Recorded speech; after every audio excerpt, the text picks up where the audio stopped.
Motivation is the biggest लाई of 21st century. तपाईहरु यो कुरामा कतिको एग्री गर्नुहुन्छ? हामी सबैजनालाई स्कुलमा, कलेजमा, घरमा मोटिभेसन चाहियो भनेर सिकाइन्छ, तर एक्सन नभइकन मोटिभेसन आउँदैन। त्यो भएको भएर यदि तपाईलाई मोटिभेसन चाहिएको छ र मोटिभेसन कुरिरहनु भएको छ भने एक्सन लिनुस्। एक्सन लिन थालेपछि मोटिभेसन अटोमेटिक आउँछ। र आजको भिडियोमा म हाम्रो हर्मोन्स, हाम्रो ब्रेन र हाम्रो बायोलोजीले कसरी मोटिभेसनलाई ट्रिगर गर्छ त्यो बारेमा कुरा गर्छु। आउनुस् भिडियोतर्फ लागौं। तपाई आफ्नो रुममा जानुहुन्छ, आफ्नो कुर्सीमा बस्नुहुन्छ र ल्यापटप खोलेर कुनै काम सुरु गर्नुहुन्छ। एकछिनमा के हुन्छ, बोर हुन्छ, केही गर्नै सक्नुहुन्न, अथवा भिडियो रेकर्ड गर्न थाल्नुहुन्छ, क्यामेरातिर फर्किनुहुन्छ र वेट गर्नुहुन्छ कतिखेर मोटिभेसन आउँछ भनेर। मोटिभेसन वेट गरेर आउँदैन, एक्सन लिएपछि मात्र मोटिभेसन आउँछ। मोटिभेसन आइसकेपछि के सोच्नुहुन्छ भन्दाखेरि ममा नै केही खराबी छ, म डिसिप्लिन छैन, मेरो प्लान पनि छैन, मैले राम्रोसँग एक्सन लिन मेरो सिस्टम पनि राम्रो छैन र मसँग कुनै ग्याजेट छैन, मसँग कुनै चिजको कमी छ जस्तो महसुस हुन्छ तपाईलाई। तपाईसँग कुनै चिजको कमी छैन, तपाईसँग एउटै चिजको कमी छ, त्यो भनेको एक्सन लिनु हो। जब एक्सन लिनुहुन्छ तब मात्र मोटिभेसन आउँछ। र डोपामिन, हामी डोपामिनको कुरा गर्छौँ। Dopamine is not a feel good chemical, this is a anticipation र पर्सुट केमिकल।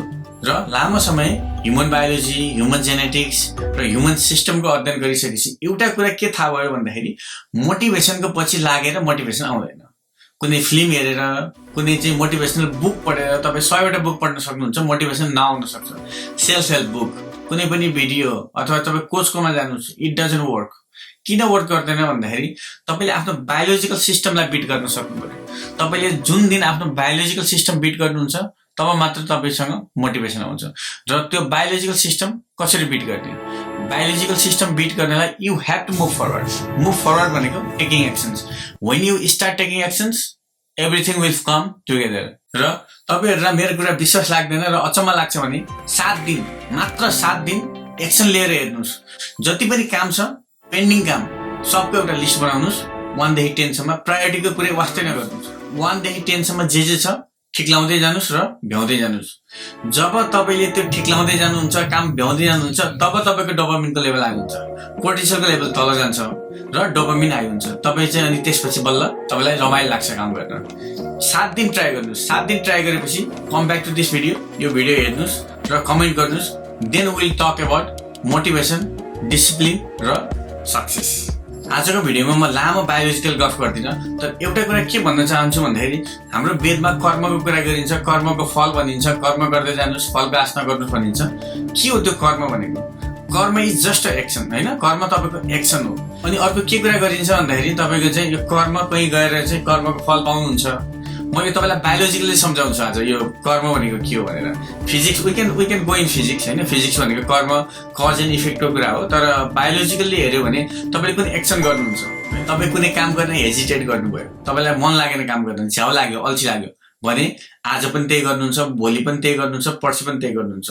र तपाईँको शरीरमा जति पनि न्युरोन्स छ नि त्यो सम्बन्धी, त्यो चाहिँ अब एक्टिभेट हुँदै जान्छ, होइन? त्यो भने तपाईँको त्यो न्युरल सर्किट माइलिनेट हुन्छ, अनि वरिपरिबाट वायरले इन्सुलेसन गरिरहेको छ, इन्सुलेसन हुन्छ। र त्यो इन्सुलेसन भइसकेपछि ट्रान्समिसन फास्टर हुन्छ र स्मुथ हुन्छ। अनि त्यसपछि तपाईँले हेजिटेट गर्नु भएको छ भने you will be prone to be hesitate, होइन? तपाईँ सधैँ हेजिटेट गरिरहनुहुन्छ, तर तपाईँ चाहिँ इमिडिएटली एक्सन लिने खालको मान्छे हुनुहुन्छ भने, होइन? एक्सन लिँदै गइसकेपछि तपाईँको त्यही खालको न्युरोन्स माइलिनेट हुन्छ र इन्सुलेट हुन्छ, अनि त्यही प्रोसेस इजी हुन्छ। त्यो प्रोसेस इजी भइसकेपछि तपाईँले फोर्स लाउनु पर्दैन, त्यो चिज अटोमेटिक हुन्छ। फर इक्जाम्पल, तपाईँ चाहिँ नयाँ कलेज जानुभएको छ घरबाट भने तपाईँलाई पहिलो 2-4 दिन, 5 दिन, 7 दिनसम्म चाहिँ, होइन, बाटो चाहिँ अलिकति चाहिँ अप्ठ्यारो जस्तो लाग्छ, तर तपाईँ चाहिँ 1 महिना गइसकेपछि ब्रेन अटो पाइलटमा जान्छ। अटो पाइलटमा गइसकेपछि तपाईँले सोच्नै पर्दैन, अटोमेटिक मोड लिनुहुन्छ, तपाईँले सोच्नै पर्दैन। हो, यो कर्म पनि त्यस्तै हो। तपाईँले जस्तो कर्म गर्नुहुन्छ तपाईँको ब्रेन, तपाईँको न्युरोन्स त्यही अनुसारले माइलिनेट हुन्छ र त्यो एउटा इन्सुलेसन बनाउँछ र त्यो पार्ट एक्टिभ हुन्छ। तपाईँले एक्सन लिने मेन्टालिटी लिनुभयो, एक्सन लिन थाल्नुभयो भने त्यही खालको न्युरोन्स, त्यही खालको ब्रेनको एरिया चाहिँ एक्टिभेट हुन्छ र तपाईँ बिस्तारै चाहिँ एक्सन लिने खालको मान्छे बन्नुहुन्छ। सक्सेस आजको भोलि ओभरनाइट सक्सेस हुँदैन र मोटिभेसन पनि आजको भोलि हुँदैन, होइन? It's a process. तपाईँ एउटा स्टेप सुरु गर्नुभयो भने it will slowly move forward. त्यो भएको भएर एक्सन लिनुहोस्। तपाईलाई जेमा इन्ट्रेस्ट छ त्यो कुरामा एक्सन लिनुहोस्। एक्सन लिइसकेपछि तपाईँ त्यही कुराको प्रो हुनुहुन्छ, तपाईँलाई कसैले सिकाउनै पर्दैन। एउटा सानो इभेन्ट सुनाउँछु मिस्टर बिस्टको बारेमा। मिस्टर बिस्ट सबैले चिन्नु भएको छ, जिमी। उसले एउटा भिडियोमा के भनेको थियो भन्दाखेरि कसैले कसरी भिडियो बनाउने भनेर सोध्यो भने उसले के भन्थ्यो भने पहिला 100वटा भिडियो बनाएर आइज अनि त्यसपछि I will teach you how to make video भन्न खोजेको। तपाईँले जब त्यो 100वटा भिडियो बनाउनुहुन्छ यु विल फिक्स एभ्रिथिङ। तपाईँले एभ्रिथिङ फिक्स गरिसकेपछि you know everything, you can make videos. अनि त्यसपछि तपाईँलाई अर्को लेभलमा जानु पर्यो भने तपाईँको डेडिकेसन, तपाईँको ब्रेनको एक्टिभिटी सबले चाहिँ तपाईँलाई त्यो लेभलको डेडिकेसन दिन्छ र you can be pro in making videos. हामी मोटिभेसनको कुरा गर्छौँ, एक्सन लिने कुरा गर्छौँ, सक्सेसको कुरा गर्छौँ र यो किन हुँदैन भन्दाखेरि हामी कस्तो सोच्छौँ भन्दाखेरि हामी चाहिँ कुनै पनि समस्यालाई हामी एउटा बिग चङ्कको रूपमा हेर्छौँ होइन, एउटा बिग प्रब्लम। त्यही प्रब्लममा तपाईँले स्प्लिट गरेर 100वटा भाग लगाउनु भयो र म आज अलिकति एक भाग गर्छु 1/100 अफ द प्रब्लम सल्भ गर्छु भनेर लाग्नुभयो भने तपाईँको initial energy to start high हुन्छ, एकदमै हाई हुन्छ। किन हुन्छ भन्दाखेरि तपाईँको जुन एक्सपेक्टेसन हुन्छ त्यो एकदमै लो हुन्छ। जस्तै म एउटा बुक लेख्छु भन्नुभयो भने, एउटा एस्से लेख्छु भन्नुभयो भने तपाईँलाई ओहो यो त टन्नै टाइम लाग्छ जस्तो लाग्छ। तर त्यही कुरा तपाईँले म आज 1 लाइन लेख्छु, नराम्रो भयो नि केही फरक छैन, तर 1 लाइन लेख्छु। तपाईँ 1 लाइन लेख्न बस्नुहुन्छ, त्यसपछि 1 लाइन लेखेपछि तपाईँलाई अलिकति मोटिभेसन आउँछ। सुरु गरेपछि बल्ल मोटिभेसन आउँछ।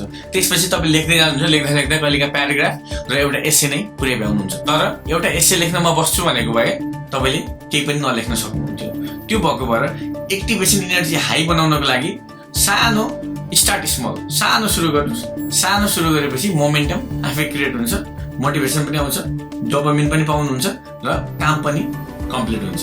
पहिलो भयो कुनै पनि कामलाई सानो बनाउनु होइन, स्प्लिट गरेर सानो भाग लगाउनु। 2 नम्बरमा छ 120 सेकेन्ड रुल। त्यो भनेको कस्तो भन्दाखेरि पहिलो स्टेपमा तपाईँलाई ओहो टाइम लाग्छ जस्तो लाग्छ, त्यसलाई सानो बनाउनु भयो।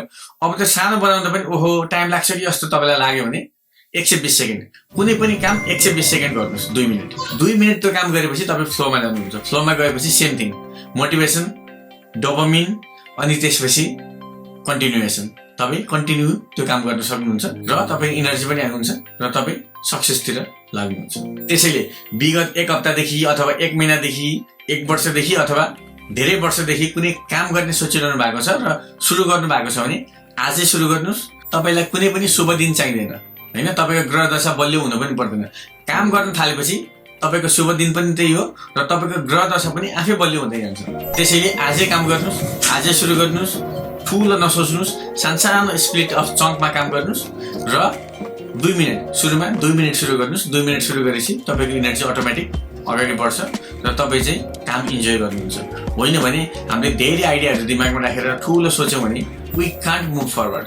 त्यो भएको भएर कुनै पनि काम छ भने इमिडिएटली स्टार्ट गर्नु। स्टार्ट गरेपछि त्यो मोमेन्टममा अटोमेटिक जान्छ, तपाईँले केही गर्नु पर्दैन। तपाईँको न्युरोन्सहरू त्यही अनुसार डेभलप हुन्छ र त्यो चिज तपाईँलाई अटोमेटिक हुन्छ। 7 दिन काम गरेर हेर्नुहोस्, त्यही चिज it will be automatic for you, auto pilot मोडमा जान्छ। तपाईँले फोर्स लाउनै पर्दैन। 8औँ दिनदेखि it will be automatic and easy for you. त्यसैले कुनै पनि काम पर्फेक्ट हुँदैन, मैले जान्दिनँ, मलाई आउँदैन भनेर पछि नपर्नुहोस्। सही बेला भनेकै आज हो, तपाईँ ढिलो हुनु भएको छैन, सही बेला भनेकै आज हो। त्यसैले सुरु गर्नुहोस्।